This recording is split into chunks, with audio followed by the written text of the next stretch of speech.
I don't actually know Biosparkle's real name yet. Is that Maddie. Maddie? Okay. Yeah, I I could realized I was like, have I been like introduced myself to you?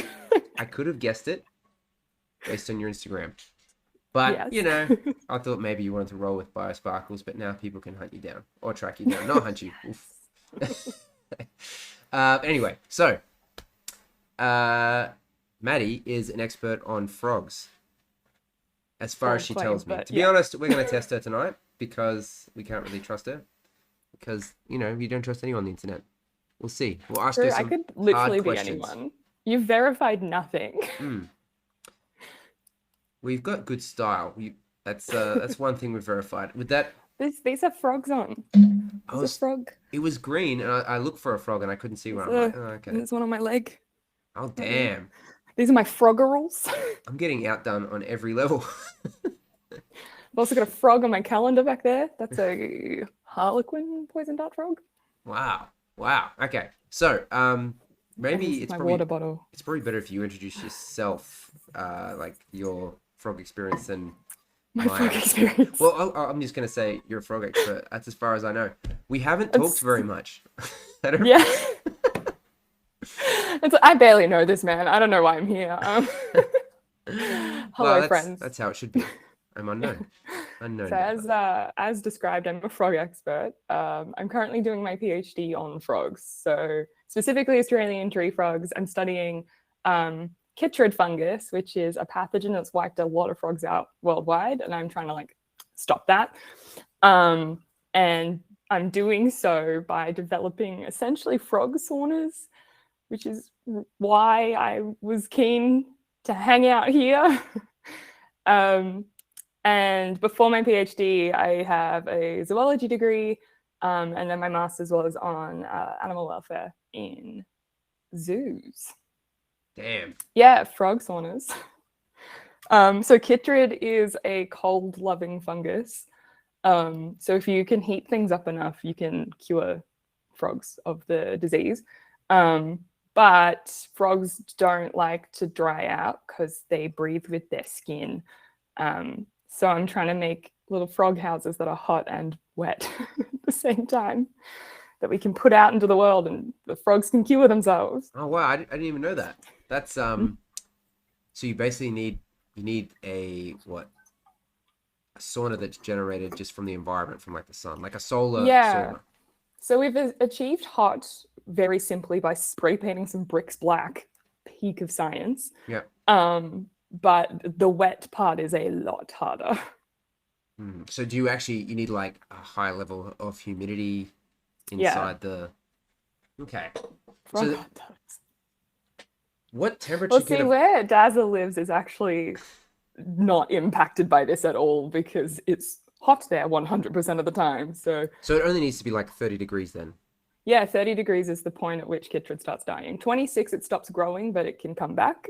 Okay. 30, it's just like, it's out of here. Okay. Well, that's like 2 days a year we're below 26 Exactly. maximum. Okay. But down in Sydney, it's currently 18 degrees, which is a warm night for the past week. It's been freaking cold. Yeah. Okay. Well, that's really cool. I didn't even know that. So the furthest you've got is painting a brick black, or you've done better than that since? Like, that's it. It's like 3 years of work. We painted a brick black. Well, that's what you said. We've looked at a bunch of different things that can maintain moisture. We first looked at super absorbent polymers, so like stuff that they use in agriculture to keep plants moist. Sorry for using the word moist. It's appropriate. It's appropriate But moist unfortunately, usage. frogs are really bad at absorbing water from things. Plants are really good at it. Their roots have like active uptake. Frogs are just being wet in the presence of wetness. So if you put a super absorbent polymer and a frog together, the frog desiccates. We didn't do it with a real frog. Wait, desiccates as in dries out? Yeah, and dies. Well, would die. We didn't do it with a real frog. Okay, dries out then dies. Okay. Yeah, if a frog gets dry, it's gone. Okay. All right. So it's like putting silica gels or something. It just like completely Yeah, that's what we thought. extracts it did not the. work. So but why? Why would having something that extracts the moisture be helpful? Well, because we thought we could like saturate it with water, and then they would hold onto water in the brick holes. The Oh, bricks have holes in it. I should have you mean the brought one of the bricks polymer. home. Okay. All Yeah, right. Okay, it cool. didn't work though. And then I was like, back to basics. What about a sponge? And actually, a sponge worked really damn well. Okay. Unfortunately, sponges are disgusting breeding grounds for bacteria and viruses. So, like, that's not an option. And then sphagnum moss worked decently, but then we run into the issue of how do we make sure it doesn't dry out ever. Okay. Boy, howdy, that's. So you're looking for like zero maintenance. Mm-hmm. Or as Uh, minimal as possible. that will stay moist year round and create. Does it have to be so it's a hot and humid environment? Interesting. Interesting. That's a cool problem. Like, Yeah. obviously not for the My frog. whole Sucks for them. PhD. Shelf for global Honestly, warming. Selena, yes. Finally. Like, I joke about it all the time. I'm like, what's the point in doing any of this? The Earth's boiling anyway. Like, Yeah. I've left my car running just for this. Just filling the world with monoxide. yeah, same. So, My gas stove's just on. well, that might kill you. You have it outside the house. Ugh. Okay. PhD didn't extend to anything else. It was just very narrow, was it? Oh, well, they are. That's actually the funniest thing about PhDs is people think like, oh, you have a PhD, you must be so smart. But like, no. I never I think the once thought very that. doing No. of a PhD is stupid.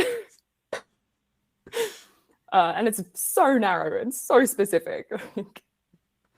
Yeah, okay. No, I have very little understanding of secondary education. Actually, that's tertiary, isn't it? Yeah, It see, is there you go. tertiary. The perfect example. So Pom, what do you reckon? It needs to turn into a hydrotherapy circuit, hot tub, and cold plunge pool. So, I don't know if you're listening, Pom, but cold is not a part of this at all. We don't want any cold. It has to be warm. We need at least 30 degrees. Mm-hmm. And specifically, I look at the green tree frogs or the frods of the world. Frods. Yep, correct. And green and golden bell frogs. But my main focus is the green tree frog. And thankfully, they like to be hot. So if we can make this happen, they will just go in there and hang out. It's not like a behavioral fever. They're not doing it because they were infected. They just really like to be hot and wet. So what's the maximum temperature a frog can handle? Oh, Like that specific frog affected by, and actually, is this virus affecting all frogs or just specifically? yeah, pretty much. So throughout the world, it has reduced or caused extinction of at least 90 species. In Australia, it's 6 species that have been wiped out because of chytrid. It manages to infect every single amphibian, which is bonkers. Like, imagine COVID, but everything. Like, Wow. what? There are some frogs that are naturally resistant, which is actually how it spread in the first place. So it was introduced to Australia in 1978. And it originally, we think, came from Asia because all of the frogs there are immune to it. And also, I don't know, geneticists did genetics things beyond my understanding. But it was probably introduced in the pet trade through people in bringing in foreign frogs. Yep. And then people getting sick of owning their pet frog and just letting it out into the world because it was the 70s. Just set it free. So Like yeah, Cooper. there are some frogs that are naturally resistant. Even in Australia, native frogs, like the common eastern froglet is naturally immune. I was wondering about the common eastern froglet. Yeah, everyone wonders about the common like, eastern froglet. I'm sure that one's naturally immune. Sure of it. But corroboree frogs, which are like the most famous example of an endangered frog in Australia, the reason for their endangeredness is chytrid. Okay. Wow, it's pretty dark. You got the It's real grim. Last of the frogs. But the maximum temperature that they can tolerate, we don't know for every frog. There's a lot of frogs in the world. Australia has over 230 species. Like, there's a lot of frogs. But I was actually looking into this recently because when you want to do an experiment with any animal and you're in a university, you have to get ethics approval. And so I had to talk about why my frogs weren't going to cook themselves to death if I let them get a little hot. Yep. First of all, because they're not stupid and they wouldn't. But you also you got to cover all your bases, and for the better, obviously. Like in the 70s, they used to drill holes into monkey brains. So like, I'm glad we have ethics committees. But I was looking into it, and as far as I can tell, it's at least 45 degrees is their upper thermal limit. So their body can be 45 degrees. Yeah. That's quite impressive, isn't it? Mm-hmm. Because like we can't be more than... We'd be dead. We can't even be like 2 degrees. We have a very limited amount. 40 degrees and you need to be in hospital. Like, it's not safe. Wow. Frods. I knew they were special right from the beginning. I mean, I imagine they wouldn't enjoy being 45 degrees, and I don't know how long they could tolerate it. But at 42 is well within the range of the green tree frog comfortably. Okay. So long as they can access water, obviously.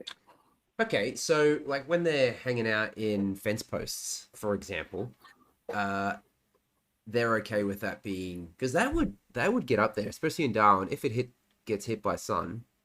Mm-hmm. It would be. I mean, we get actually 30... have some data on that. Oh, really? No way. I did zero preparation. From my own experiments, because I've been They looking crack. at different materials I can use to make these frog houses. And if you spend any amount of time around a green tree frog, you know that they have like a thing for fence posts. They love them. It's bizarre. And I'm trying really hard to figure out like what aspect of the fence post is enticing. Is it the metal? Is it the square shape? Do they like round ones as much? Like, okay, that's... Animal science is pure chaos and insanity. Well, in this very small sample size, we have that round pole in the back there. I don't know if you can see that. That has many frods that live in it. And then the original frod house is a square pole. So they like both. You can cancel any studies that you were continuing on. Also, It's pretty much what we found as well. We like gave them all these options. We were like, yeah, they don't care. they're really simple creatures. They just want to hang out in a confined space. And really uncomfortable to get down. So Tortoise Mark has asked, what happens after 45 degrees?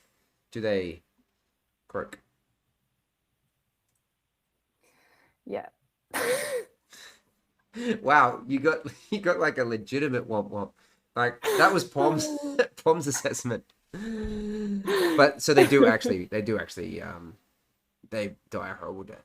I would assume so. Okay. Yeah. So when you were getting them on the frying pan after you got past the ethics committee, Yeah. that's what you found. It was actually kind of funny when I submitted that application, and then they came back being like, how are you going to make sure the water doesn't get too hot? And the water they were referring to is in this massive 10,000 liter aquaculture tank that we have set up that sort of mimic the wild a little bit more realistically than like a smaller tank. Yep. There's like land, there's plants in there, it's bioactive. And the volume of water that we have in one of these tanks at any given amount of time is probably between 2,000 and 3,000 liters of water. So like a spa. Yeah, it's huge. Yeah. And they're like, how are you going to make sure the water doesn't get too hot for the frogs? And I was like, well, if the water is above 42 degrees Celsius, we have bigger problems. Like, the whole place is burning down. Is this indoors? Outdoors. Okay. Yeah, I was going to say, I should have guessed that really, because you said you used the sun. Yeah, but like 2,000 liters of water at 42 degrees. 42 degrees, like. Does sound difficult. Without a water heater, it's. Right. So, people, do you have any Frod questions you want to throw at it? I mean, she's thrown down a lot of facts. She talked about that corroboree frod. That was going to be one of my questions. Like, does she know? Not really. I didn't know about the corroboree frod until you started talking. It's a huge thing. I'm from Victoria originally. Yeah. I used to work at Melbourne Zoo. Yep. And Melbourne Zoo is part of the corroboree frog like breeding program and conservation effort. So like I was just always bombarded with corroboree frog information. Yep. There's a disco at Melbourne Zoo, the corroboree frog disco, that has Really? a song that's about 40 seconds long, Yep. written by and recorded by the Wiggles, that plays on repeat all day. Nice. It's not. And now you wear yellow. I'm very traumatized. You've been affected. Ooh.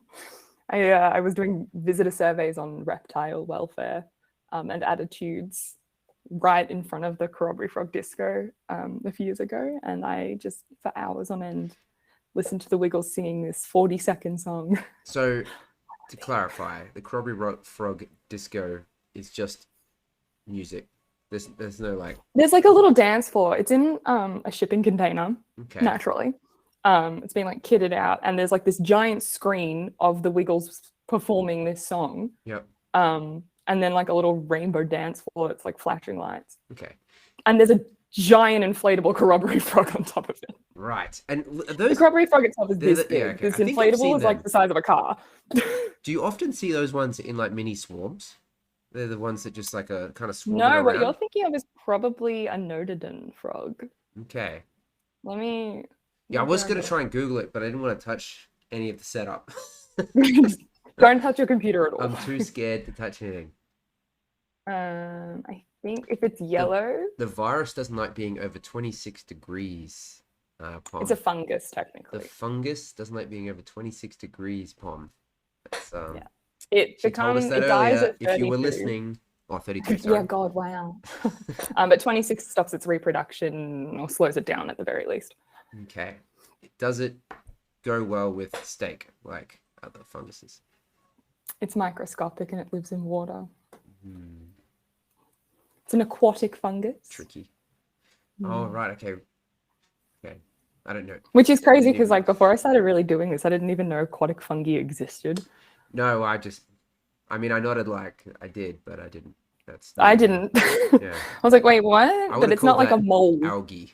I would've thought that was just Right. algae. Algae is like a whole Another thing. other thing. I know people who work on algae. And I asked them what algae is once, and like I honestly don't think they actually answered the question. Like they talked at me, and I was like, but like, what is it? They're still talking now. Yeah, they haven't. They're up there. So Up there being where I work, for the record, not like in heaven. okay, yeah. No, they're just still explaining their profession or their favorite thing. So Pom says, but infection, I mean, same temp, not infectious over 32. Yeah, so it completely dies. So even if a fraud has it, 32 degrees, bam, safe. Yeah. Well, it seems like a pretty simple solution. Or Why like is it 3 taking weeks. you 3 years? Why? Well, technically, it's taken 3 decades because it was first introduced in 78, Yeah. nearly 3 decades. And no, that's more than 3. I can't do maths. It's taken time. And we didn't discover it until 1996, which was the year I was born. That's a fun fact. mm. Now we're just going to find out date of And- birth and driver's license number. Do you want my TFN? It's just an elaborate ruse to steal your ID. It's just a really complex scam. And then it wasn't until like 2001, 2002-ish that it was properly identified by some researchers at the time in James Cook University, but they're now in Melbourne University. So that's cool. And since then, we've been trying to like figure it out. Okay, so have you, and this is probably putting you on the spot a little bit, but also an opportunity. Have you made any like new discoveries around the fungus as a part of your research? It's kind of the goal. But you specifically, like, as in a part of this Yeah, project? so PhDs have to be like novel discoveries. You have to like find out things that no one else has. What I look at specifically is the impact the disease has on the behavior of the frogs. Yeah. So right now we're looking at whether or not frogs can detect it in the water, and are they avoiding it? Are they attracted to it? Things like that. So once I have an answer to that, which will be in approximately 4 weeks, that'll be a whole new seeing that no one knows. Okay, that, wait. we'll find out. So, did you say at the start you're a PhD student? Yes. So that means you haven't completed your PhD yet. Yeah. Okay. In the process. And that's just a thing that you do in secondary education. Tertiary. No, I knew that. So okay. It's not really. Most people don't end up doing a PhD. No, yeah, true. I'm not even sure why I'm doing No, it. it is pretty rare. But honestly, it's the pandemic's fault. I wasn't gonna. And then I was like, I've had a year off to think about my life. I'm going to do a PhD or... Yeah, it does seem like a pretty big commitment. Yes, Pom, I was listening, but when I heard PhD, I just assumed she was already a doctor. And that's what that means, isn't it? I should have said end of Dr. 2024 or mid 2025. Then I'll be Dr. Biosparkles. Is that only if you actually solve this thing, or have you already solved it and you're just writing up the data? If I write 100,000 words. So you have to. That's the bit you're up to. So you've already made the discovery. So you kind of do it all you're writing the whole time. So I do experiments and then I write up the experiment and then that goes and becomes a chapter of my thesis. Yeah. And so on and so forth. So, yeah, okay, crazy. I'm just gonna try and keep butting in to ask these questions. That's fine. Oh wait, have I frozen? How long have I been frozen for? Maybe like 20 seconds. Excellent. That's a pretty good face. How long after the infection does the Frod die? Is there enough time usually to heat the Frod to save its life? It really depends on the species, and the infection load. So. Chytrid is a intensity of infection disease. So if they only come in contact with like a little bit of the fungus, then they won't get sick and they'll probably be able to clear it themselves, regardless of the temperature or anything like that. Unfortunately, it doesn't like to live in small amounts, so that rarely happens. Still frozen. But for the green tree frogs, the frods, the time between infection or like exposure and death can be really long. They seem to be somewhat more resistant to it than other frog species that are very, very susceptible. So the green tree frogs, or to use the Latin Litoria cerulea, because green tree frog is a term for literally every continent's green frog. So I call them cerulea. Really okay. For them, which means blue. That's a whole other story. Wait, means what? Blue. Blue. Yeah. Fun. Okay. Yeah, they're not blue. It was named in the 1800s. Who knows? They can live, so if it was like a regular exposure that I'd expect in the wild to an adult frog, exposure to death is probably about 6 weeks, maybe longer. It really depends. For baby frogs, like the really cute little ones, the little eyeliner that you've had coming out of your little pond, that can be as quick as 3-4 weeks that they'll die. Because they have no immune system. Right. When a frog becomes a frog from being a tadpole, which like, I literally study frogs. I'm a frog scientist and I'm still bamboozled by the process of metamorphosis. Like that's actually insane. It goes from a fish to a frog. Like it's like 8 hours. It's so quick. Yeah. It's just I never knew how long it would take until we managed to get it on camera a couple times. And they might go out at the start of the night and by the morning they're hopping. It's crazy, right? Not really good at hopping yet. They're still a little bit clumsy, but still have the little tail nubbin. Yeah, the nub. But so they have no immune system because the process of becoming a land animal with legs after being a fish requires that they completely break down their immune system and rebuild it from scratch. Wow. So they're very, very vulnerable when they're very little. Unfortunately, they're also really vulnerable to drying out, which is why we need hot, wet houses for them. Right. Okay. And we're back to square one.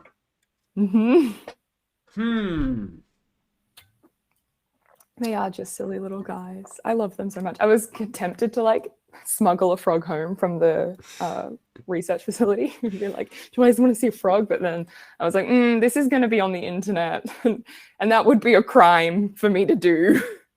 Maybe I won't do it's it. probably against one of the things you said you wouldn't do in that ethics committee. Literally, like, I can't take the frogs home. That's not That's allowed. one of the rules.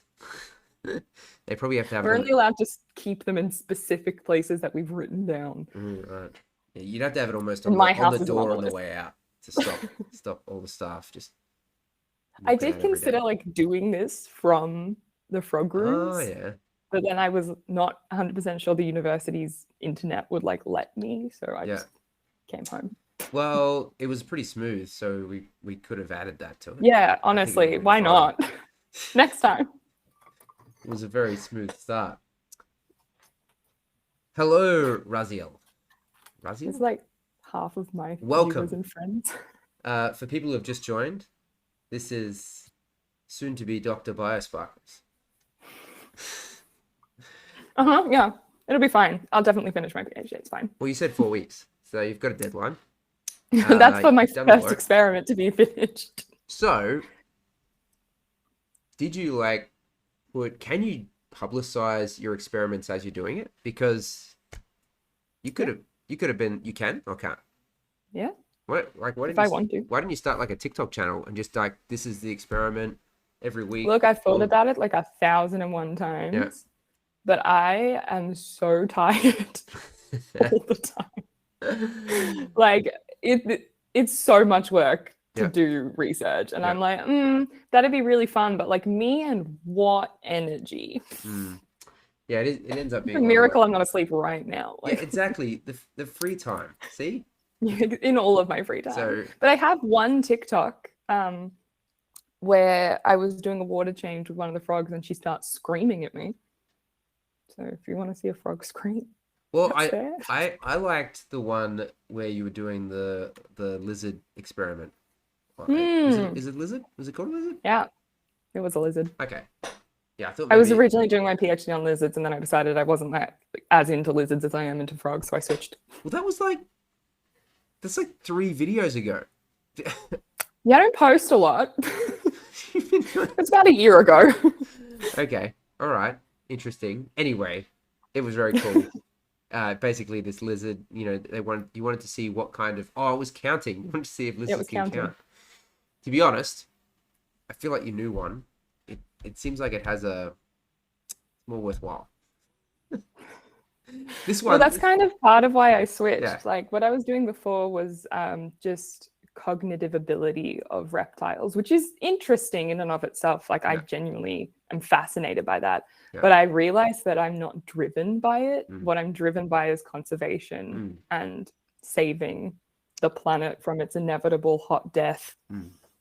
And do frods, Jesus, almost said it. Frods, I assume that they're basically going to save us from global warming and all kinds like wars. So what do they do for like the environment in general? Like, are they? Were you about to say what do they do for a living? I was like, I don't know. Are they employed? It started stupid, and I ended up with a real question. You didn't see it coming. That's the style. It's very. I like to say that frogs are the Snickers bars of the forest. Everything eats frogs. Yep. Like if you're a carnivore of any kind, you're eating a frog. That includes the frogs. Frogs eat frogs. Okay. Actually, the number one predator to a newly metamorphed frog is other frogs, usually their siblings. Even probably when they're tadpoles or what they Weirdly, eat each other. No, they don't. Tadpoles cannibalize if they have to. Some do it preferentially, like the cane toad, weirdly enough, will preferentially cannibalize tadpoles as a tadpole. Yeah. That's to do with competition. But most of Australia's native frogs will only cannibalize if there's not enough food generally, or if it's too dense, like if they're in a pond that's really little and there's just too many of them, they'll start eating each other. Because when you're a newly metamorphed frog, if your brother has metamorphed the day before, he's had a head start and he's probably a little bigger than you, and frogs will eat literally anything that fits in their mouth and moves. So you want to sort of take your brother out before he can eat you when you're a frog. Wow. It's a real violent Same. existence. Same. Wait, are you saying, Bricks, that you'll eat anything that will fit in your mouth? Just to clarify. Honestly, what a mood. Frogs will also give a red hot go to things that don't fit, and I really respect that, I watched a including video. my hands. Oh, really? I've many a time had a frog aggressively trying to munch my own hand. But it's I'm just like, you just get what's gummed. the goal? Yeah. Okay. Yeah. It's actually really cute because they don't have teeth, so it doesn't hurt. It's just kind of adorable. Oh, you eat your brother, Obs. Okay, that makes more Oh, sense. yeah. I was confused. Yeah. Cool. Cool. As long as Is brother there a fits ban in his button? mouth. Okay, so they're good for the environment because they Yeah, get so they eaten by serve a everything else. really They're just important basically role cannon fodder. in the ecosystem because they're such an important prey source for so many animals. Okay, If you interesting. take frogs out of a system, like you're gonna lose fish because fish eat eggs and tadpoles. You're gonna lose birds. You're gonna lose mammals, like everything. And that's actually why cane toads are such a problem in Australia. It's not because they like compete with our native frogs or anything. I'm sure you're familiar with cane toads, but it's actually because our predatory species see a cane toad and think, hell yeah, free meal. Look how much food is on that thing because cane toads are freaking huge.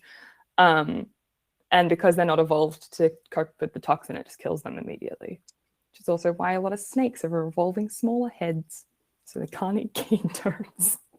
You're just dropping facts all over the place. Okay, let's step back a second. So, I can't even remember that. You're saying that our predatory species are, not equipped for it, which, Yeah. Have you seen, and I've done, I haven't researched this, but I'm curious, is there evidence of predatory species becoming, better at it? Because I feel like we had frillneck lizards got absolutely slammed in NT. Like we haven't seen many in a long time, and in the last couple of years have seen them occasionally and just didn't see them for years. So is that a thing? Is that happening? Yes. Yeah. So my supervisor, Rick Shine, is like the cane toad scientist. He wrote Cane Toad Wars, fantastic book, highly recommend it. It's not too sciencey, it's very enjoyable. And he based his research up in Middle Point in Northern Territory. Middle Point. It's near Darwin. Everything's kind of near Darwin. We're Australian. I'm like, yeah, it's 4 hours away. It's nearby. But I'm from the NT. Maddie is from New South Wales. Sorry, I don't know when to interject. I'm just gonna be like, hold up, we got a question, and then just interrupt you. Otherwise, I have to wait, and then yeah, they'll probably but left. yeah, we have seen our native predators. Essentially, if they're given time to adapt, they can and they will. It's just that when the invasion front comes through and they're completely naive to these toads and they go extinct, we can't do anything about that. But if they can be prevented from going extinct long enough to adapt, then they will. And they can adapt. Cane toads haven't been here that long. No. Like time-wise, they can adapt in, what is it like 20, 30 years? Yeah, so we're seeing unbelievably rapid evolution, which is incredible. And it's actually a new type of evolution beyond just natural selection. And that's something that Rick described and was like the first person to discover through his work on cane toads, was that our native species are evolving so rapidly to account for it. Like snakes with their smaller heads, so that they can't eat large toads, which are more deadly. We've also got predatory birds that are learning to flip the toads over and like stab them in the soft bits. Brilliant. Just recently, there was a thing about ibises like smacking the shit out of toads until all their toxin comes out and then rinsing them off in a pond and then eating them, which is mind-blowing that they figured that out. Wow. That's because they're always in trash and they have to rinse their trash before they eat it. So I assume so. Just the same thing. Razzie or Gammon Bra. Wait, are you from NT? No one knows Gammon Bra. Do you know Gammon Bra? Do you know, like, you, Maddie? No. Okay. Sorry, I was reading. Okay, I thought that was NT. Yeah, Pom, that's 3 sentences. It's game over. I can't read that much. Yeah, I was just like, oh. It's I crazy. feel like those 101 species didn't stay around because the only introduced frog in Australia is the cane toad now that I'm aware of. There's like every so often a few of the what are they called? African water frogs? Oh, I need to Google it.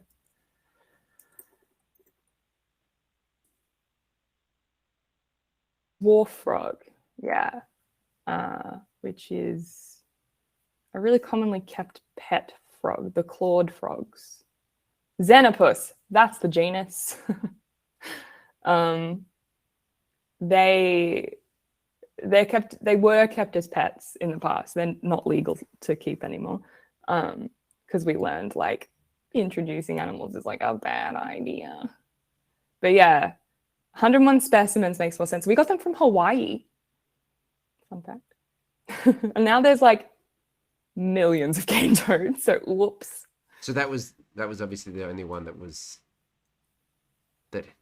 thrived over the. Yeah, I'm pretty sure it's the only one that's been intentionally introduced. Wait, but I think it was individual 101 cane toads were brought in rather than species. Oh. Yeah. Okay. That was in 1935. Okay. It did not work. Yeah. Bricks, you know things. How did you know that? I think you Googled it. Oh, okay. All right. Yeah, Pom likes to Google things. But Pom's actually, I think, California, I now remember.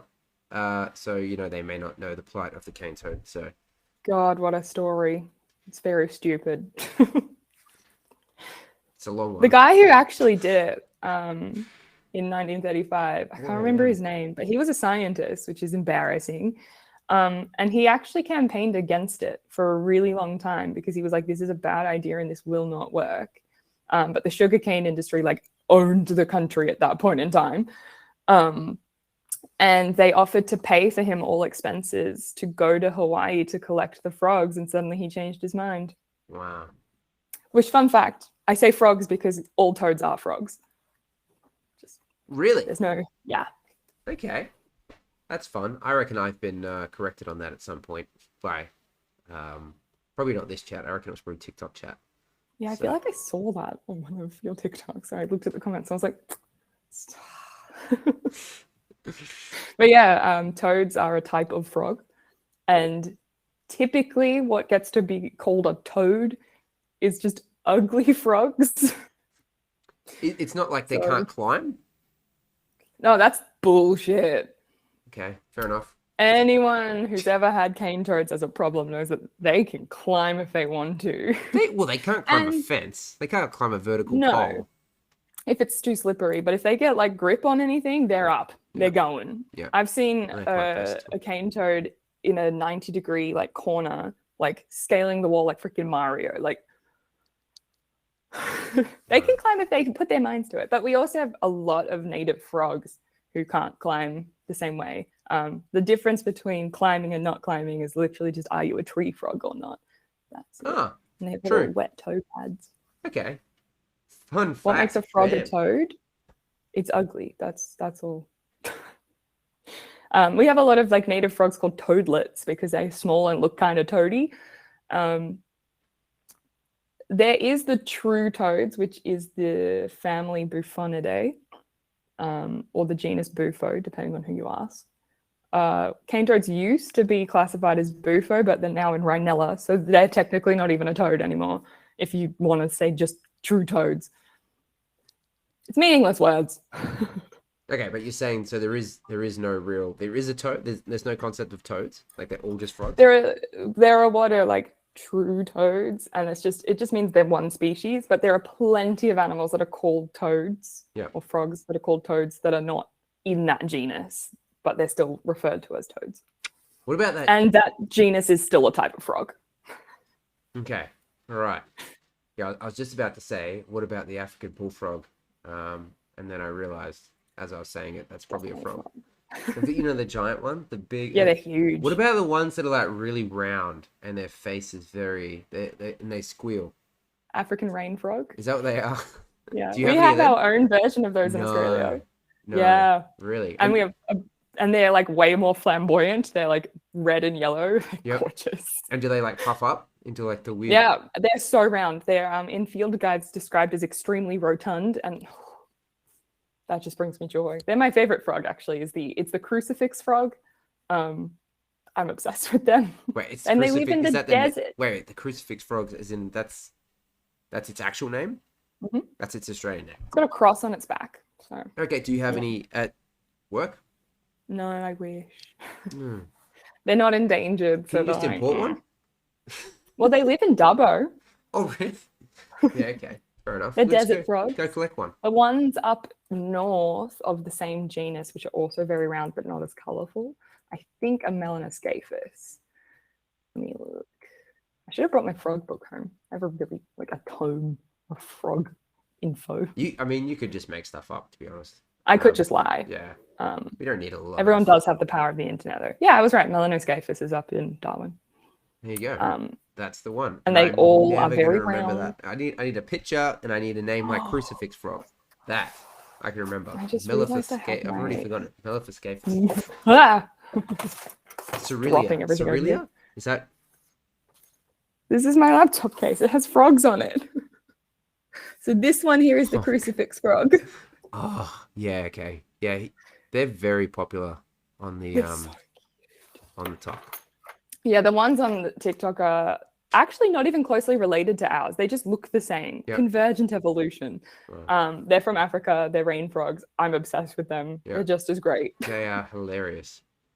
Cerulean does mean blue. It's fun. I'm not sure what you mean, Raziel. Flashing back to your other toad classification. Oh, so last year at PAX Australia, I hosted a panel with a bunch of other scientists where we classified taxonomically video game animals Yep. and creatures, and it was quite unhinged. Wow. Okay. It was a good time. We're like, Alright. gelatinous cube, that's an amoeba. It's ridiculous. I think a creeper we decided was a cat. Science. It was done where there was a slideshow and we got a written description of the video game creature. And then we as a panel had to decide like where does this fit taxonomically in like based on what we know without knowing exactly what we were describing. Oh, right. Okay. It was funny. And Raz was there. Right. Okay. All right. Mystery solved. I mean, you're dropping so many scientific terms for things. I'm just struggling to I'm keep a up. scientist. It's a That's lot. fine. Honestly, sometimes I forget how much like I actually know. And it's funny when I get drunk, I forget the common words and I just start like whipping out Latin terms and I'm like, no one knows what this means. Like, why am I saying this? Why is she talking to a tree over there? Honestly, I probably would. I have a really nasty habit of collecting frogs while I'm drunk. Like I'll hear a frog and I'll just go and pick it up and people will be like, how, where, huh? And I'm like, you want to see a frog? Weddings are not, like outdoor weddings, not safe for me. I'm going to just bring frogs. Yeah, that's actually a pretty good question. No, Can they frogs can't. see? They can't. Okay, because they look like they're judging us. Yeah, because I thought they couldn't see it. And then Pom They called might me be able out. to see UV. Well, we're basically worried about this IR lens because we zoomed in on them. And it is only infrared. There's no UV, pretty sure.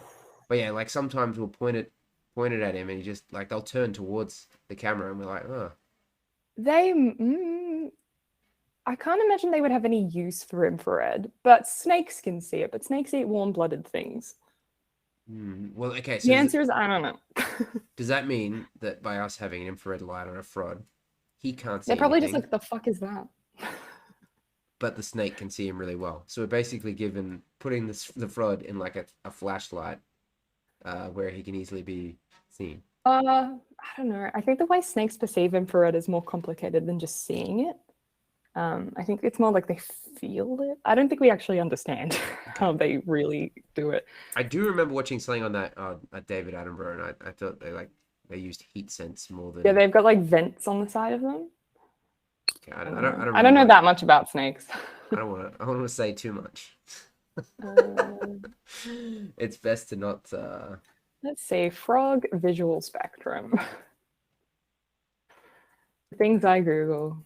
I always think if I die, like people are gonna like go through my Google history and just be like, what kind of unhinged chaos was this person doing? Like I ordered from Bunnings the other day, like 60 of this very specific plastic container because it's a really good container for the frogs. And I was like, this is like, and like 4 red light bulbs. I was like, this is unhinged. Like I swear I'm not a serial killer. They were probably just like, oh, she likes to prepare her lunch. They're pretty big. It's 5 weeks in advance. They can see near infrared. Near infrared. Yeah. I don't know what that means. Okay, cool. I didn't know. We're on the same page there. Cool. About to start talking Latin again. They can't see red light, so I would assume they couldn't see infrared light because that's similar, further away from red. But I don't know. To be honest, that's the answer we want, and I think we should stop looking into it, Pom, because seriously, if we find out that they don't like or they can't see it, then we can't watch the frogs. So this is the news that we want.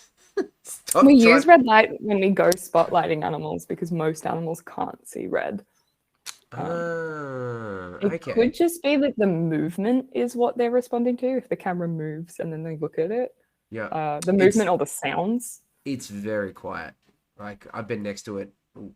It's quiet to your human ears. Yeah, but I'll be right next to it, and I can barely hear it move. Frogs can hear in frequencies that we can't. Okay. Like dogs. How do you even know that? Did you do your PhD on frequencies? Someone else did it. Okay. There we go. She doesn't know. All right. Unless you got a Latin word for the hearing of a frog. Hearing's really important to frogs because it's how they find each other to mate. Yeah. Because they call. But they're pretty loud. So they are, especially green tree frogs. Oh my god, they're loud. I can make a pretty convincing green tree frog call.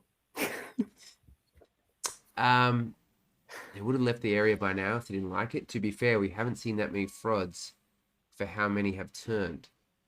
Yes, so that is actually probably a good question for I was going to say BS. People call me Sparks, or they used Sparks. to. Yeah, Sparks is good. I like that. So basically what we've seen, like I've watched 1 or 2, after it turned to a frod, it would go from that up into this tree. Whoop, too far down. There's quite a delay on the camera. Okay, so it goes up into this... where have all the frogs gone? That tree, and then like basically went straight from that into this, I think it's a black wattle tree. I'm not a plant scientist. I'm not going to tell you. Yeah, so just chilled out in that, and then they would sit down at the bottom, and then they kind of, I'm assuming they went up from there, and that's it. So do frods try and go, we had all those environments there where they like the Frod cave was like a nice kind of enclosed area. There was all these places that every person who has ever known me sent me links to your TikTok. You're like, have you seen this? I'm like, I have seen this so many times. Well, yeah, so they didn't use any of the design things. They just went straight into a tree where there was a snake and probably birds and possums and all kinds of things. Possums aren't going to eat frogs, but we have found that, but early days. Herbivores. We did good. Well, no, but they're not. Yeah, they're opportunistic omnivores. To be fair, the brushies. Yeah. They're absolute disgusting creatures. Wow, your love for animals doesn't extend. I think they're beautiful, but they'll eat like trash. They're the raccoons of this country. Yeah, but it's probably because they don't have enough. And they make really frightening sounds. They do. Oh, yeah, okay, they do when they're fighting. But that's only when they're like, whatever. Anyway. Besides the point. Do you know where the frogs have your went? frogs gone? Yes. So a lot of them will have been eaten, without a doubt. A lot of them. By what? Other frogs. Snakes, birds, anything that's around other frogs. Yeah. Just a lot of. I'm actually surprised you haven't managed to catch footage of a frog eating a frog. Yeah. I've got photos of it if you want to see. No, we're good. So it's a bit traumatizing, especially because the frogs will scream. It's not nice. Anyway, so a lot of them will have been eaten, but also newly metamorphed frogs are like heavily instinctually driven to get away from where they've metamorphosed from. They go on a goddamn mission when they are fresh frogs and they're gonna like leave. That's because if they stick around the pond, they'll get eaten. So odds are they're hiding and they're not going to be coming out or coming back to the pond until they're much bigger and ready to breed in it. I would say next breeding season, you're going to have a hell of a lot of frogs coming back. So do they come back? Yeah.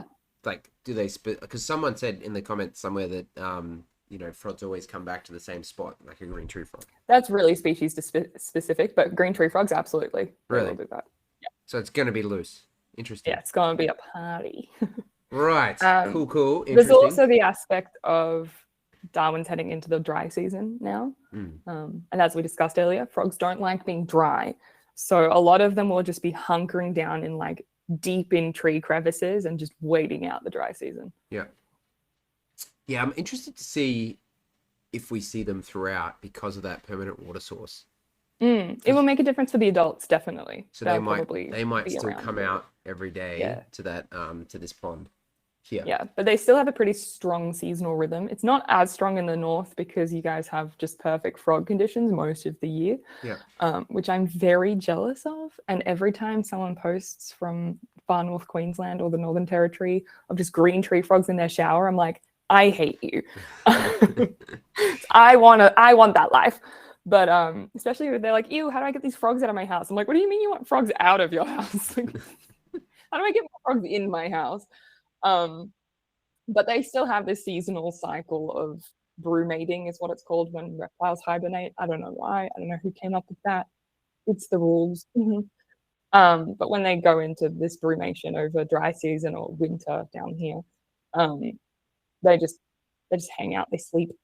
Okay. So do they still come out every night to eat or just like chill for 2 months without eating? They'll come out when conditions are like really peak. So if it rains, they'll come out. But if it's staying dry, they'll just chill. So on that, actually, first if we missed any questions, I read that to the tune, "Where have all the cowboys gone?" I don't know that song. I can't sing that in the tune that it's supposed to be. Neither do I, but I think it's probably funny. Frodiologist, possum lick kiss / kiss frogs. There has been some nose bops. That's probably as far as we've seen. We haven't seen any. I imagine they'd snip them. Give them a good old. Yep, they do that. It's going to be a plague. When is the next breeding season? I don't know. For Darwin, let me Google it. Is it just basically as soon as it starts raining? The wet season, right? Okay, so it's like October, November. Yeah. Damn it! I had my question. Pom, you ruined it. Forgot what I was going to say. That's what I wanted to ask. So, observationally, and Pom, you probably actually watched. You'd know as well. After rain, they seem almost less active. So, like, if there's a massive rain, we might not see them that night, and then maybe after it, like it's just wet, but it hasn't rained much, then they'll kind of come out like. And what even drives a breeding session? Because it seems like they just all know when it's on.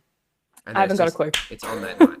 It's just going. I wish I could answer that question because my frogs did not breed this year and I really needed them to. Okay. I don't think anyone knows. The stars, the moon. Yeah, it probably is moon related, isn't it? We have one of my colleagues who has been studying frogs for like 2 decades longer than me. He suggested for the Frods that a large male will start calling where he's found like some nice breeding habitat. Although I don't know what a Cerulean considers to be nice breeding habitat because they'll literally breed on like a puddle on top of someone's pool cover. But anyway, they'll find some nice breeding habitat and start calling. And then apparently they like rotate in a circle and like all these other males are like called towards them and they're like, oh, that's where it's happening. So it could be that a large male finding a good spot is sort of what triggers all the other males in the area to be like, it's time to go party. We've seen that. So we've got that on footage of like a night when that kicks off, and they're just all over between the boat motor behind the pool there, and the pool. So and it feels like they Yeah. do kind of interact, and it looked Yeah. like they were kind of wrestling for the best spot. Because Yeah, sussing it out. the first time I thought, oh yeah, that's male and female, but then nothing. I mean, I watched for a really long time, very intently. But yeah, Yeah, so it it's seems funny. like You'll see male frogs grab other male frogs yeah, all the like time. that's They have a 90%. specific call for when that's happened as well. So like Oh yeah, they've got a whole bunch of different calls, Yeah. and one of them is a release call, and the release call is like, I'm not a lady, Yeah. let go of me. Yeah. No, I know that one. It's like Yeah, it's like an angrier version. yeah, it's slightly different. Yeah, I'm just it's probably a little bit more like this CB. Oh wait, I've got the perfect emoji. It's a little bit violent. I haven't That's got way too much Perfection. movement. It's very Didn't wa- violent. It's Why because have- I used the default animation that Twitch offered. Anyway, when we're willing to risk it, we could bring that video. I think I've got that video just ready to go. Like of the males. Oh, I've broken you. Oh, there you are. Okay, you're back. What if we say don't touch your computer? Yeah, I know, but at this point, I'm willing to risk it. I'm willing to risk it all. I had like a hilarious conversation about risk it for the biscuit as a phrase many years ago, and it sticks with me to this day because I was like, would you risk it for like any biscuit, or like which biscuit is it? Because if it's a Kingston, I think I'm risking it. It's a very specific Australian reference. Yeah, I'm not gonna find it. Actually, what's this one? Yeah, I do quite like risk it for the biscuit as a what do you call it? Phrase? Something? Figure of speech. That's the word. See, I'm running out of brain at this point. This is why they let me do a PhD. Just you know the words. See, I have completely run out. Okay. Yep. No, I can't find it. I think it's on my phone, or on my other laptop or something. Either way, it's cool that you've seen it, and I have colleagues who would probably want to see that video. Yeah. There's so much, and it's probably I've lost so much. I've lost more footage than I've got. Like the amount of stuff that we've got. That just because I thought Twitch saved it longer than it does, and it just like loses it. Yeah, it drops it's a it after pain like unless you're like a partner. It's like, nah, you can get fucked. yeah, and it will keep it if you highlight and you publish. Yeah. But that takes a lot of effort, so I haven't been doing that. Well And I didn't even a know lot that. of my friends, when my streaming friends would like have a YouTube channel that they just uploaded all of their VODs to and like kept them unlisted just to like keep them. Yeah, but I mean, if you can't be bothered watching it the next day, but I mean, mainly for the frog activity, maybe that would actually be useful for people like you. Maybe. I don't. I mean, if you don't really care, then I don't care. There's so much that we just don't know about how they like what they're doing, what causes it, why they're doing it, and it's the kind of stuff that unless you spend a lot of hours of your life just watching the frogs, you're not gonna find answers to that. So you must have this kind of thing set up. Like the people that are doing studies on frogs must just be like watching them all the time in natural environment. Natural and in the lab. Yeah, okay. Typically we like to do lab stuff because we can control and manipulate the specific factors. So if we want to know like how does hearing a calling male affect the behavior of a female, we don't want anything else to be involved in that situation. So we'll put a female, someone's actually done this, they put frogs in like a Y maze, like a maze shaped like a Y, and then they had like two speakers at either end of the tips of the Y, and they played like a smaller male call versus a large male call, and then watched which one the female chose. And what happened? Big one. Wow. Yeah. What a story. I know. But like hours, hundreds of hours of our lives. Yeah, okay. Go to like watching that kind of mundane shit. That's pretty cool. Poor science. I like it. Cool. So, people, size Size matters. does matter, especially with frogs. Especially if you're going to eat your brother. Mm-hmm. Because they're smaller than you. Well, probably not a brother because they would be from the same spawn, but, you know, they would be a brother. Anyway. They do it. They have no loyalty. Okay. Fair. You got to... Some frogs do, but... Oh, really? Very few. Yeah, there are a few species of frogs that engage in parental care, which is insane to me. Is that the one corroboree frog is one of them. Is that the one that like keeps it in their mouth sometimes? They'll move it around. I think I've seen that on Edinburgh. Yeah. I reckon that was an African one that there's, moved it between ponds or something, moved it between water areas. That's the South American, the poison dart frogs. And they moved them to different bromeliads, which I should have brought my bromeliad down. I have one. They're like these plants that keep water in them, and they'll take individual tadpoles between them. It's incredible. I know what a bromeliad is. Look. Yeah, but maybe not everyone does. Well, I've got one on the fence. That's the point. Well, too far. I think that's a bromeliad anyway. At least I assume it is. I have no idea what I'm looking at. Yeah, hold up. We're zooming in. Yeah. That's a very small bromeliad, but yes. Yeah, see? Well, there has been a frod in there once. Yeah, of course there would be. It's peak frog real estate. That little cup shape with the water. Oh, frogs love that. It hasn't been as successful as I had hoped. Well, you've got a bunch of pipes around and, Yeah, there's a lot of options. Why live in a plant when you can live in a square metal fence? Well, mainly for the little frog, because there's bigger frogs that live in that square metal fence that they'll get eaten. Apparently. Yeah.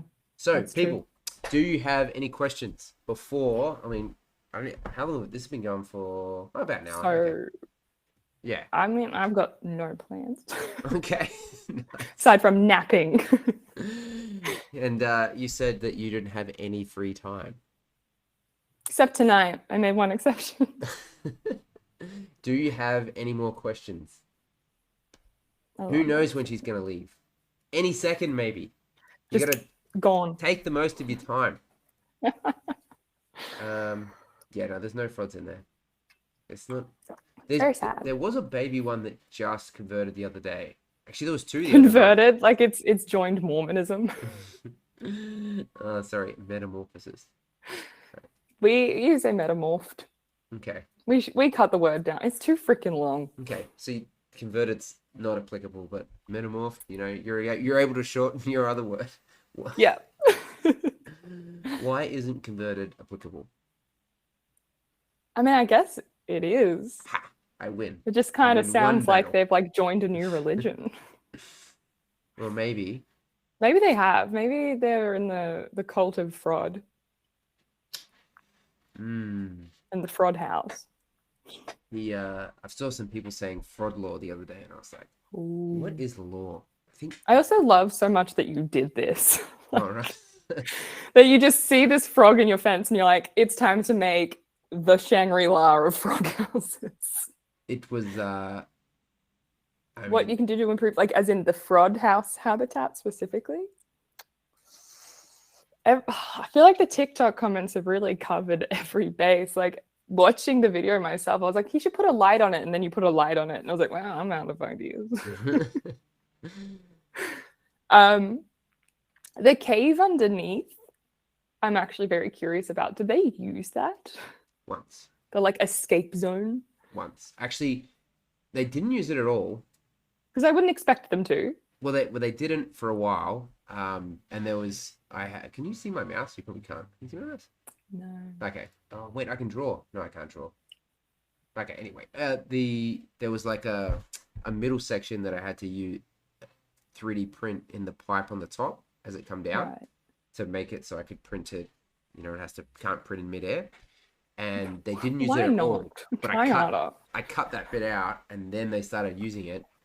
They'd be going in and out and around of a night time, but none will stay through the day. I've seen one frod in the day in there. It probably feels too exposed. Yeah, it was really bright.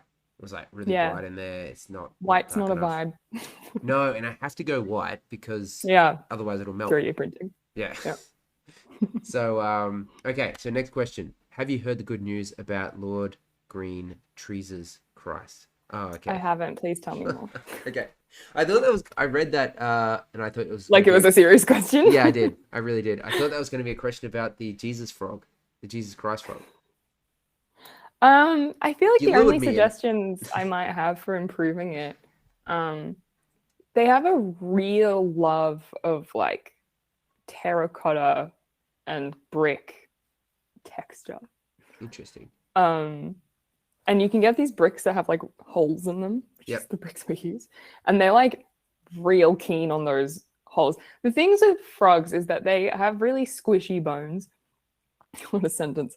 And so they can fit themselves into holes like so much smaller than you would think they can get through. If they can get their skull in, they can get the rest of them in. Yep. And they like to feel really like Compressed. smooshed into places, and that's what makes them feel safe. Okay. So making smaller holes for them to like vibe in is probably not a bad idea. Interesting. And also to help with the snake issue, I love that you didn't know that snakes could swim. That brought me joy. Absolutely. I didn't know all snakes could swim. Yeah, they can just. Yeah, I thought that was just special water snakes. Yeah, like sea snakes. Sea snakes can do it a lot better, but they're also really shit on land, so trade off. You know. But having just escape holes, so like if the snake went into the pipe from above, the frog can get out the side, kind of stuff is pretty much how you deal with snakes. Okay. Are the frodling pools too deep? No. Wait, are you talking They can about... be any depth, so long as there's platforms for the baby frogs to get out onto, they're fine. Okay, interesting. Because they will drown if there isn't anywhere for them to climb out. So wait, Crazy. CB, you saw one go into the square hole. That's cool. That's good. Yeah. Yeah, it's happened like once. And interesting, I've almost never seen the frods at the actual pond. They only I'm not surprised by that. It's very small. No, but they hang at the pool all day long, but they never go to the pond. So the pond's low down, and green tree frogs really like to ascend. They are big on vertical height. Okay. So the fact that there's a water source higher up probably is like... all choose that. Yeah. Yeah. That so basically, like throughout the day, a frog sleeps because they're nocturnal. They're nocturnal as hell, especially this species. And while they're sleeping, they're drying out because they're typically not asleep in water. They just don't do that. And so the first thing they do when they come out of sleeping is go and rehydrate by just sitting in some water.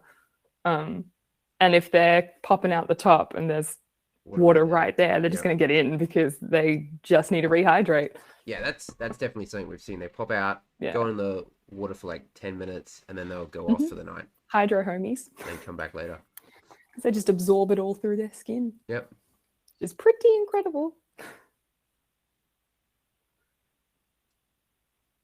It explains the love of the U-bend. Yes, it does. Frogs do love to live in toilets. Actually, they typically are not living in the U-bend. This is something I found out recently that I thought was fascinating. So toilets have like a pipe that lets gas escape. Otherwise, they'd go like boom, boom, boom, boom all the time. Yeah. And the frogs are living in that pipe. They're not in the like water flowing part of the system. They're hanging out in that gas escape pipe. And then at night, they're coming down into the toilet bowl where the water is to rehydrate and then going about their day. Well, night. That's quite a long way sometimes, though, isn't it? Like to get from the air pipe. Yeah, I found... but they're doing it. Wow. Yeah, I was thinking about why toilets were so successful, especially Outback. They love toilets. They really do. And I was thinking, A, it's got the water source in the middle. Then it's got like the sloped area so they can chill right next to it. Then it's got the ridge where they can hide up in the ridge. And and they love hiding in ridges. And like wedge themselves up. So that if... And sometimes they're stinky and attract bugs. Oh, yeah, true. That's terrifying. Yeah, I was basically wondering if like the V3 of Frod House was actually just a toilet. Like that one there, we make a toilet version where it literally has the bowl with the lid so it's dark, all that kind of stuff. And I reckon it might be a winner, just a mini toilet. But this probably one would work. It's still not dark enough, I don't think. So I don't know how to deal with the darkness without belting or whatever. it is a struggle that I am also having. So if that makes you feel better. It does, because I've done no research. It's my whole life. Yeah. I'm also looking at compost bins. That's kind of the next step, is because compost is self-heating. Oh yeah. And so I feel like in the way people have like bird baths, you could have like a compost bin that's got like pockets in the side of it.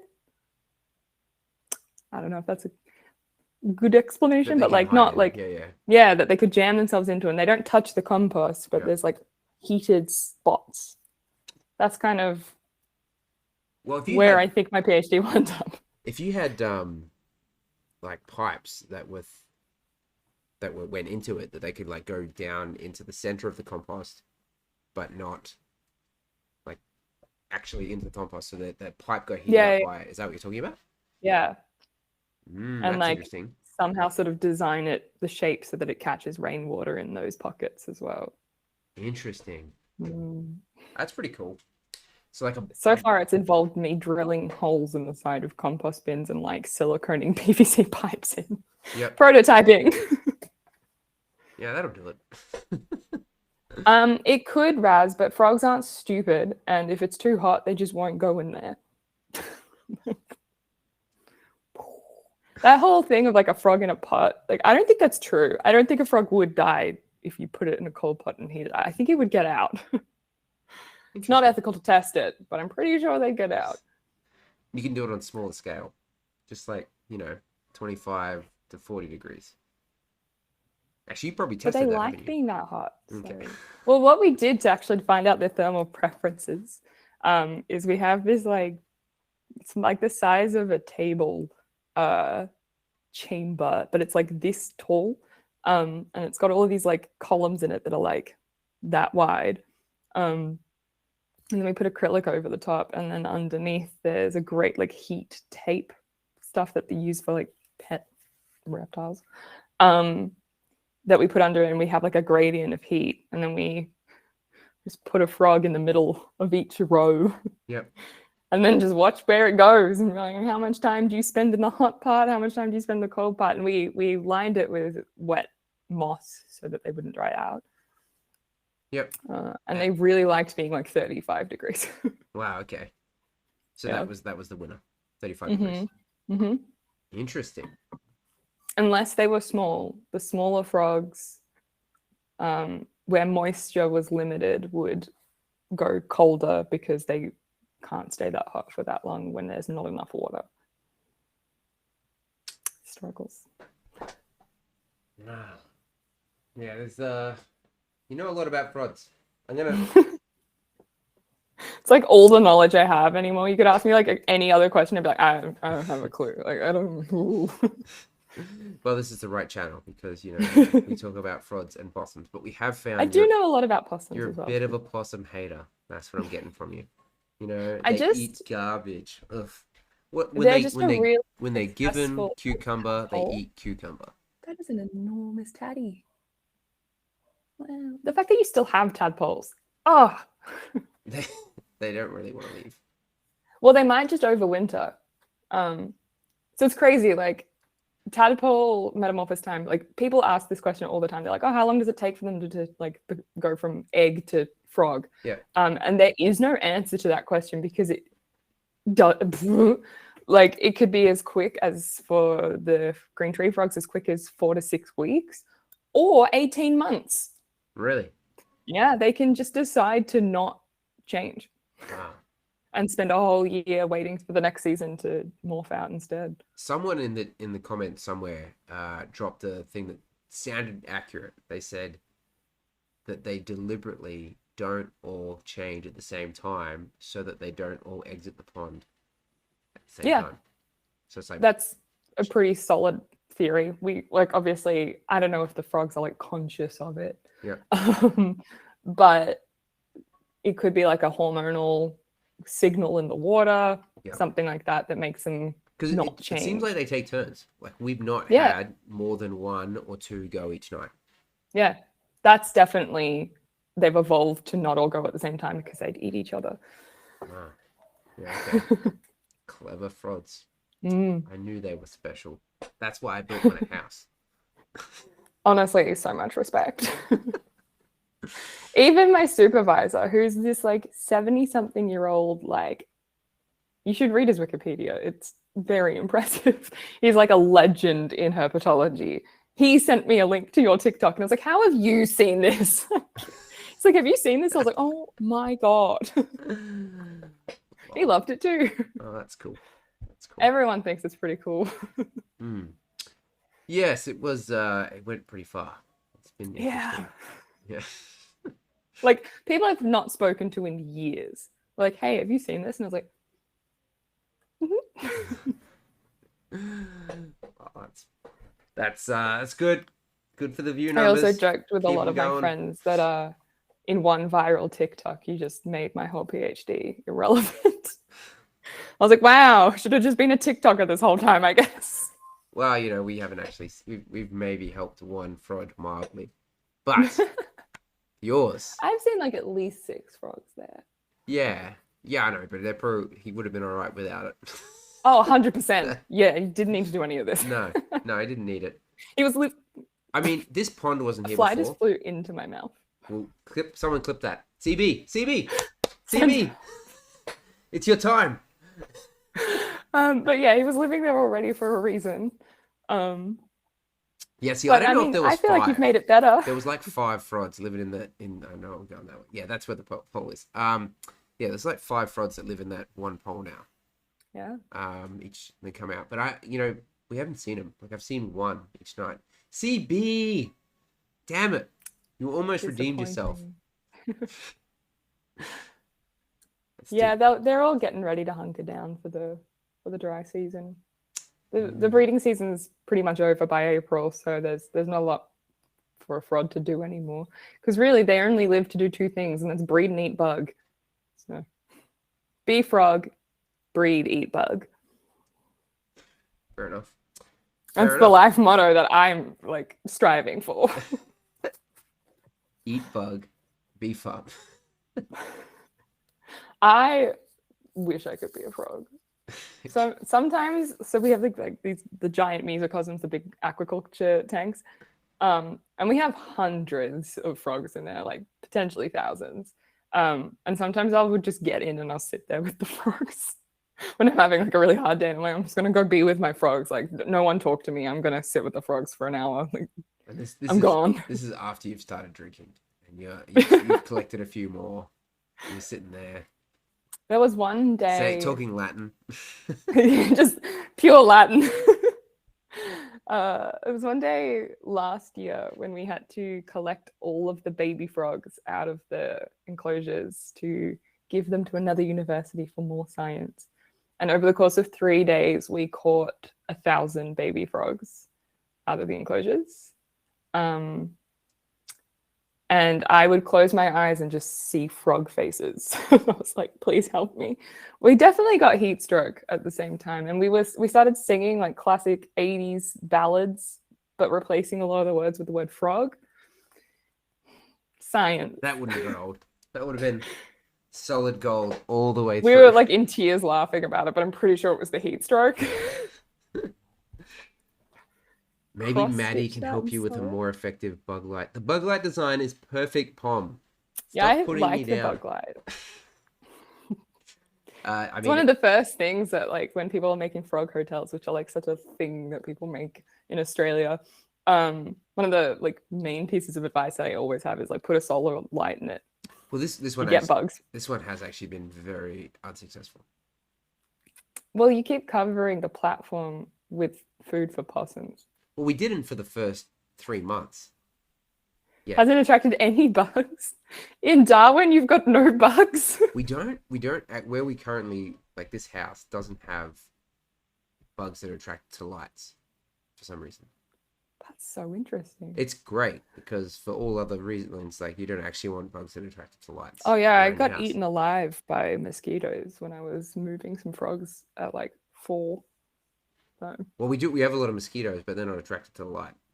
No, they're attracted to warm blood. Yes. So that's And carbon dioxide, maybe?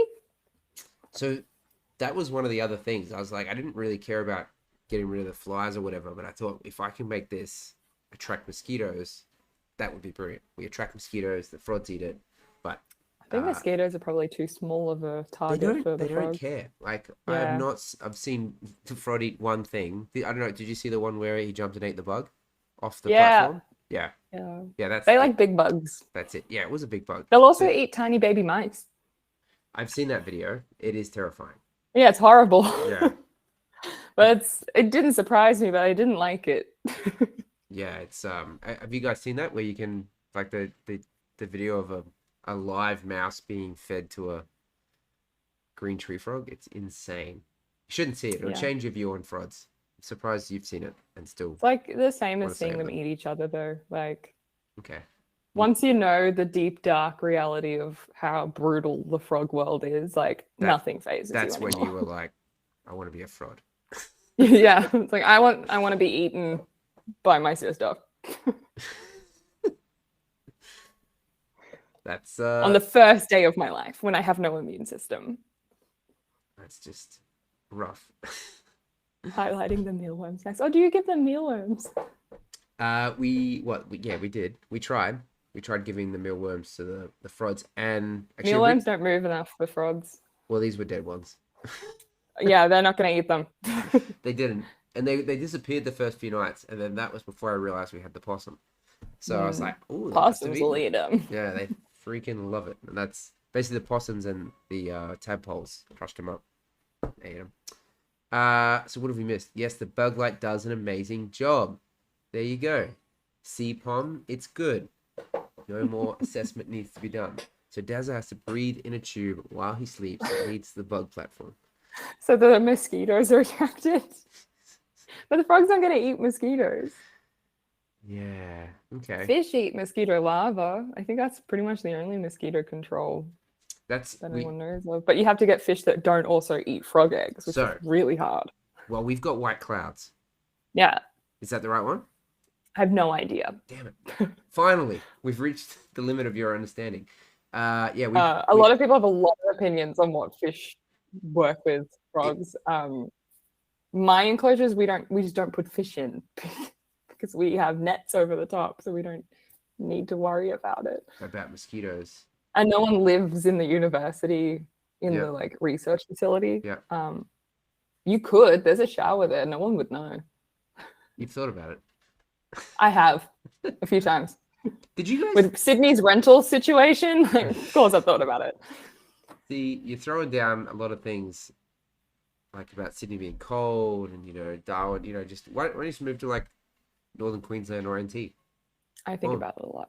You should. As soon as you finish. I probably will one day. Pretty well. Right now, the research I'm doing is here, and the scientists I'm working with are here. So yeah, that's probably not. I'm staying. Oh, actually, there probably would be some decent frog research happening in Darwin. Oh yeah, and there's a lot at James Cook University. The JCU guys are great. In New South, Queensland.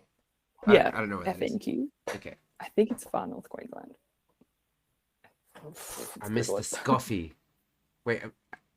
In fact, I will be in Darwin later this year for a scientific conference. You're probably gonna miss the nice hot weather. It's gonna be cold. It's gonna be dry season. I'm not even gonna see frogs. How sad is that? Gross. What a terrible time to come to Darwin. I know. It's better than being in Sydney in July, though.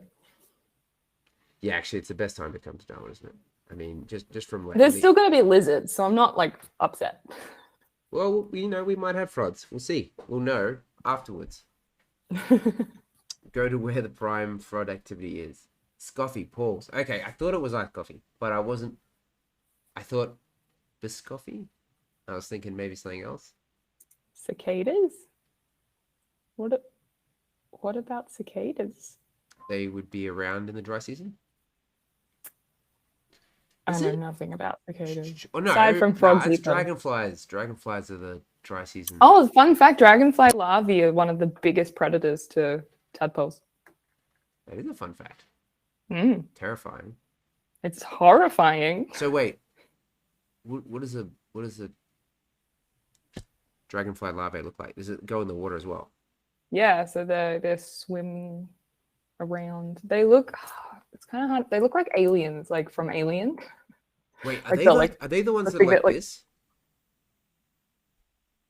'Cause was that Uh, not clear enough for you? yeah, I have no idea what that is. They have like really aggressive. They look aggressive, Are they big? and like weird little like crustacean looking things. Because we've got a lot of different larvae kind of things going on in here. That's why I bought the They fish, do have like hooky faces, the hooks. Oh, okay. like I on know their what you're talking back. about. Yeah, I thought because the fish tried to eat one that I thought was a mosquito, and it won. Yeah, they are really aggressive and they eat tadpoles. Like they're still pretty small though. Yeah, they can get. They're bigger than like the fresh tadpoles, but once the tadpoles are big enough, they won't get eaten by them anymore. But when they're like the same size or a little smaller, really likely to be eaten by dragonfly larvae. But when the frogs grow up and become big frogs, they eat dragonflies. So, circle of life. Yeah, you just got to get in where you can. Don't you? It was funny. I once had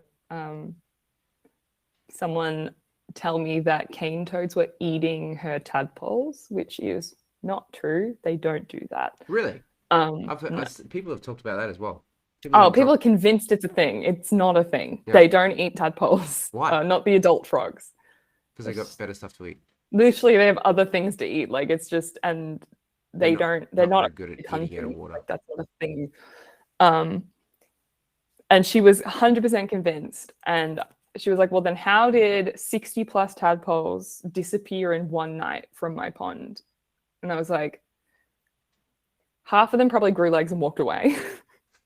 Not in one night. We know that. Well, it depends on She's got you the there. pond. If it's highly densely stocked, more of them will go at once, because it's just too much happening.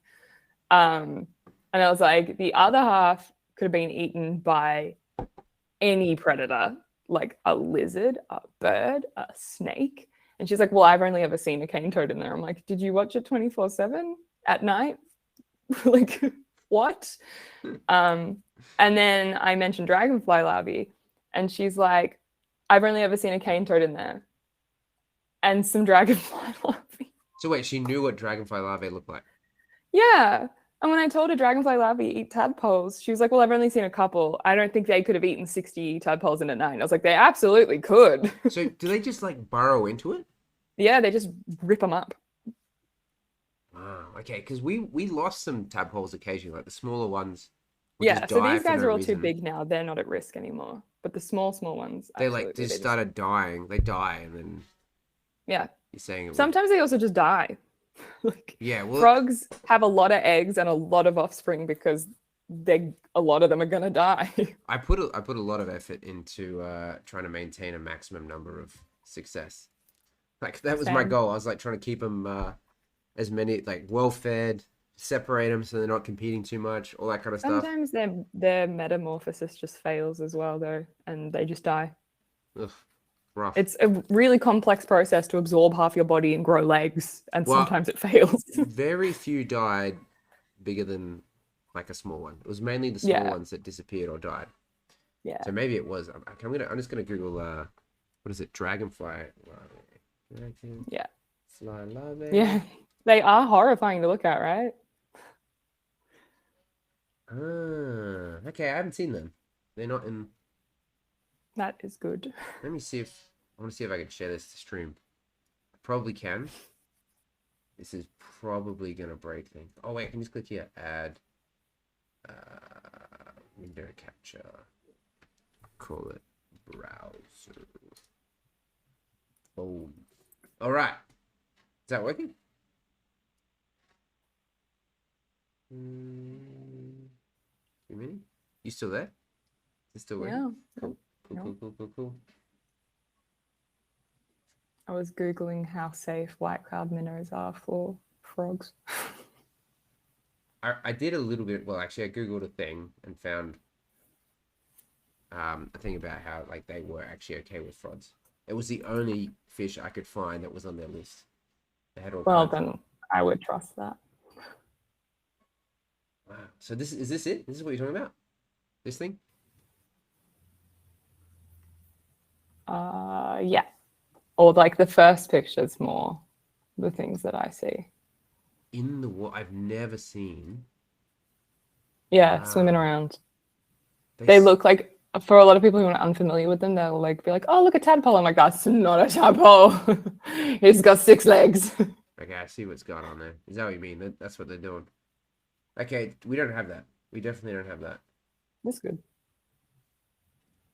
because they're Damn. pretty much like where you have dragonfly larvae, you don't have tadpoles Wow, that's or rough. frogs. Yeah, They sometimes are like a it depends. crazy bug, aren't they? Loose. Loose. Well, apparently, the white cloud minnow will sometimes eat frog eggs, but No! not commonly. And once the tadpoles are a couple days old, they're no longer at risk. Okay. There's only 3 left. We already lost 1. So, maybe it won't be too much. I think it'll be okay.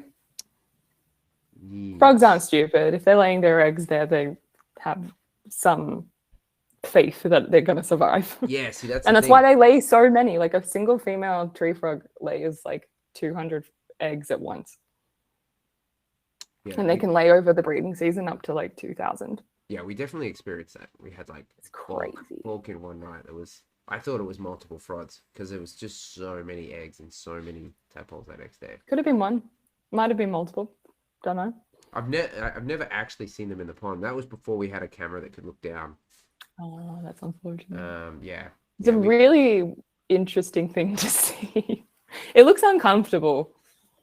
I'm kind of okay with not seeing it, to be honest.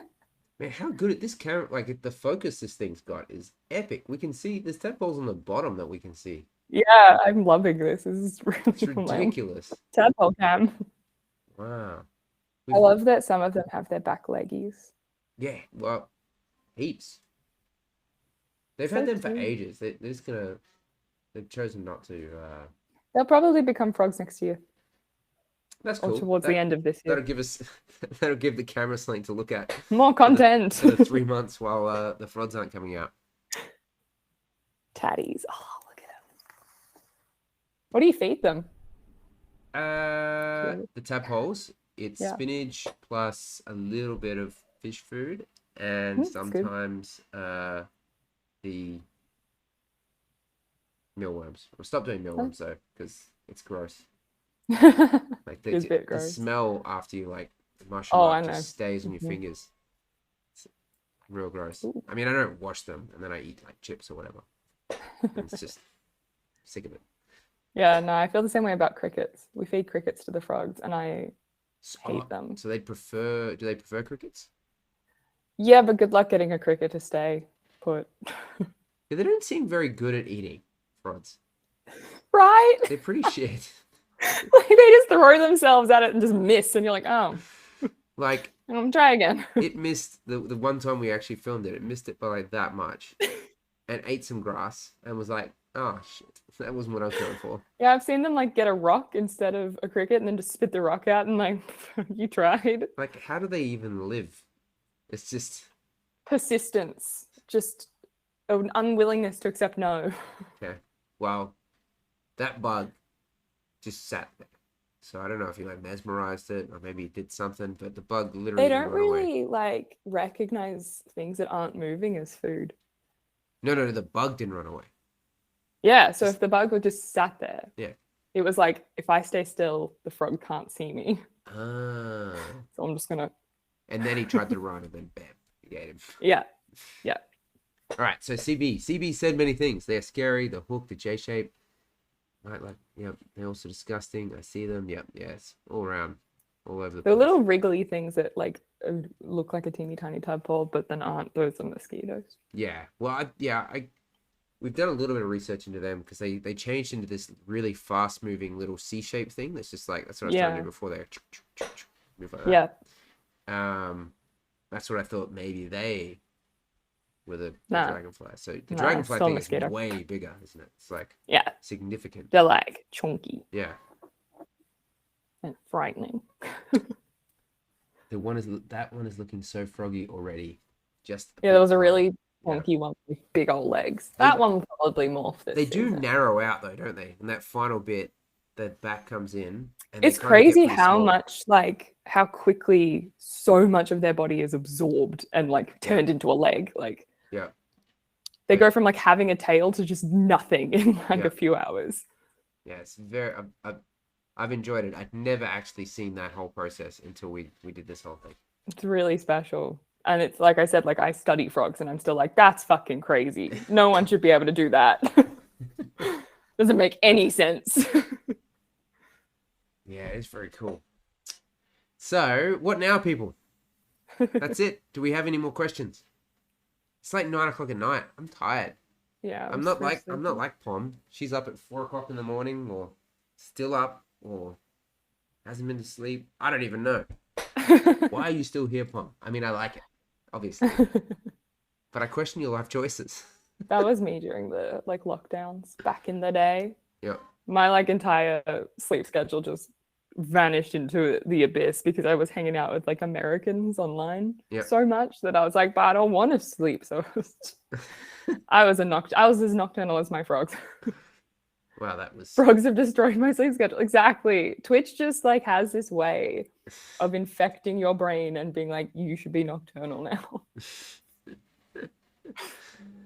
Yeah, I can't do it. I just, like right now, I'm running out of the ability to speak properly. I've got like an hour in me of talking, and then that's it. I start to just I used to be able to stream for like 5 hours. Really? Jesus. Yeah. I did a 12-hour stream once. I get that. You've got like a lot of energy. It's ADHD. But, you know, you can use it how you can. But woohoo! Take it as it comes. But, yeah. I just like talking to people. So if there's people like talking to me, I don't even notice how much time has passed. And then I'd like look at the clock and be like, I've been streaming for 7 hours. I need to go to bed. This is why I don't really stream anymore, because like I can't just do like a quick 30-minute stream. Like that's not who I am. Yeah. So if I start, I'm going to be streaming for like 4+ hours, and that's not a vibe. Yeah, you can set like a timer on it and just like... Just be like, oh, have it like automatically turn off and like lock me out of my computer. Yeah. Yeah, like a Zoom meeting when you haven't paid. You know, that 49 minutes. It's like 1 minute to go. When I was a teenager, my mum would take my laptop away at night. Really? Or I wouldn't sleep. I would just play World of Warcraft. Oh, yeah. For us, it was EverQuest. I do love EverQuest. That's giving away my age. All right, people. This has actually been very fun. I have learned a lot. I've forgotten a lot of it, so that's good. So we can, if we do it more again, questions. I can ask Yeah, again. exactly. Yeah. And then we can all go through that learning experience the first time for anyone else who joins. But yeah, thank you very much for joining. That was really cool. No worries. Thanks it for worked having really me. well. The second half of that whole thing. Yeah, that was a whole situation. That was but really we've bad. learned now, so yeah. I'm not sure I've actually learned. Yeah, I've made it work. I think it was this one setting, but anyway. Cool. It was fun. Yeah. We should bail and then get some sleep. I have to kick. Well, you've told me I have to kick you off. Otherwise, you'll stay here all night. That's a problem. If people keep talking to me, like I'm. What time is it in the US? This started at like the middle of the night for them. Unless actually, CB, are you west or middle? 6:30. That's like middle. Yo. Loose. This is why, like, when I was a streamer, I started my streams at like 10 p.m. AST, because then I would catch like all of the morning Americans. Yep. And I'd be like, hello. And like it'd get to like midnight and I'd be like, oh, I'm kind of done. And then midnight is when all the Americans would wake up and I'd be like, oh, I guess I'm going for another 4 hours. It was very unhealthy. That is bad. See, but it was 2020. What the hell else was I going to do? And I was in Melbourne. So... Oh, yeah. Okay. Yeah, you got slammed by the lockdowns. Yeah, we didn't. It was awful. I lived 2020 in Melbourne. And then I moved to Sydney in February of 2021. And Sydney went into a big lockdown, and I was like, perfect. You were one of the people that wasn't meant to move, and then you spread it. No, I didn't. Well, I was joking, obviously. I have had COVID twice though. Can't recommend it. Rough. Yeah. No, I've only had it once. But It's pretty awful. it's rough. Broke my brain for like 3 months. Oh, and I was really? like, cool, if I can't think, then I'm going to have to quit my PhD. But thankfully, I got better. Yeah, that's rough. That's, Yeah. I mean, I never really could think, so I didn't even notice that. I just was like a little bit tired for a week. Yeah, it is. I didn't notice any cognitive deduction. It's just low It was not before so and much. after. I just like couldn't think more than one thought at a time. And like, I think that's normal for most people, but I have ADHD, so I'm thinking like 1,000 things at once. And not having that was like really distressing to me. I was like, how am I having like one idea?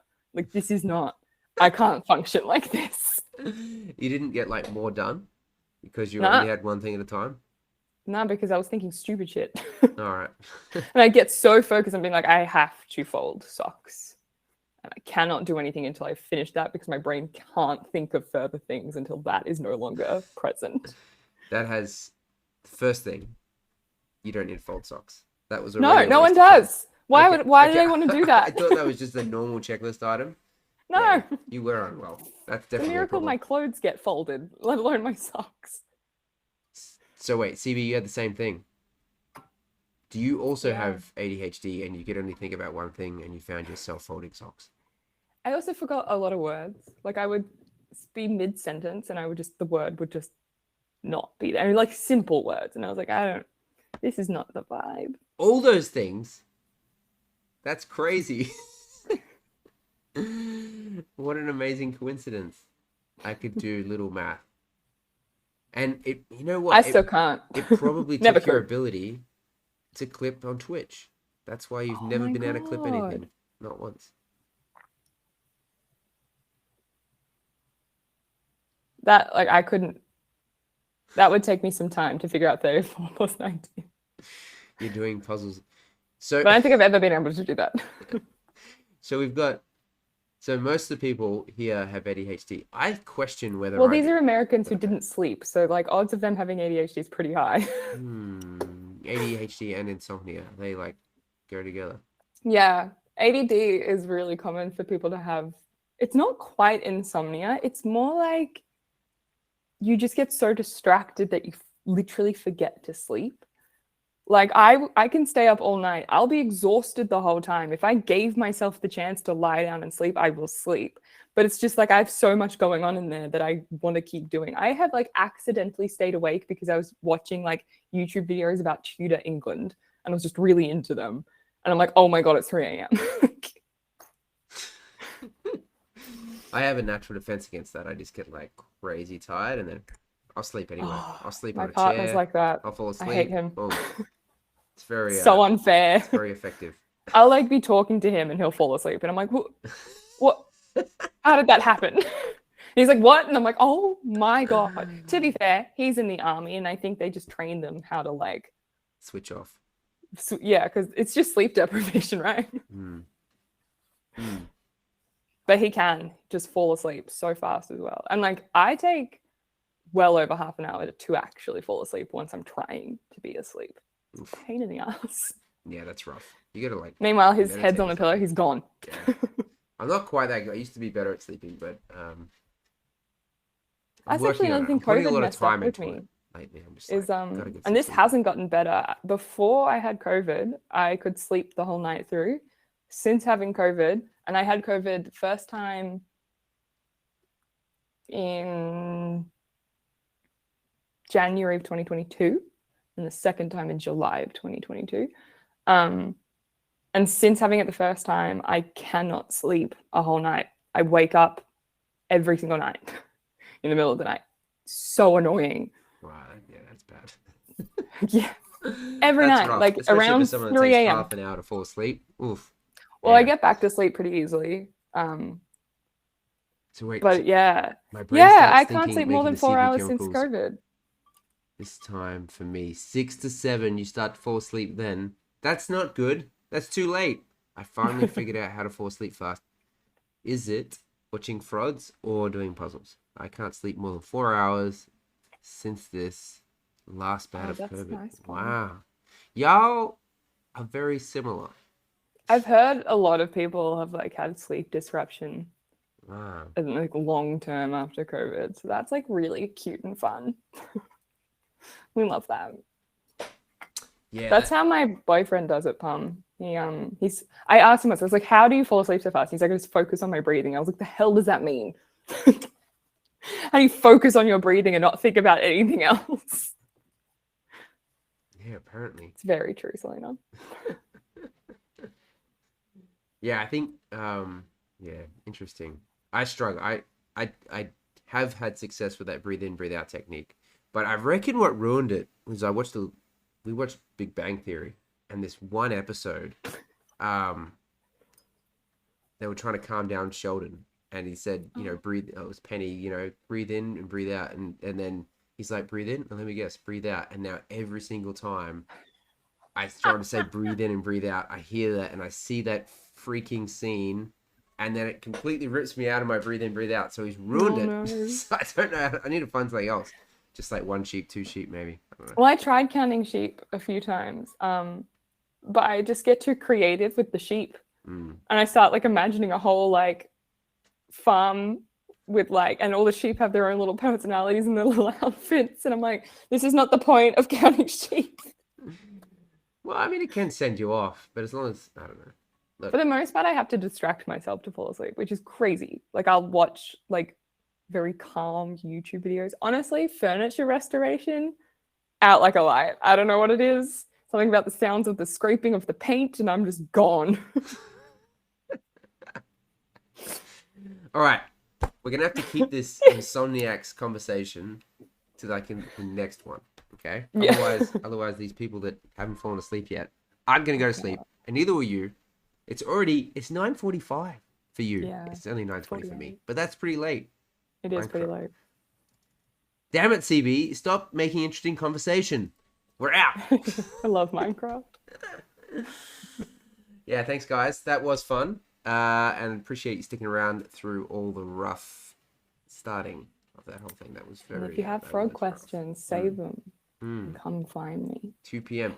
And Where is it 2 p.m.? Now you talk, Laura. You've had hours. Is that Europe? Yeah, probably. South Africa? I have no idea. All right, cheers, guys. We're gonna go. I'm gonna turn off Firespark so she can leave. Spain. Otherwise, she's in Spain. Salutes, yeah. I had no idea you were from Darwin, Raz. I've known Raz for years. I had no clue. You didn't know him very well. Good night. All right, everyone. So it was nice meeting everyone. Thanks for joining us. That was really fun. Cheers, guys. Bye. End. Bye.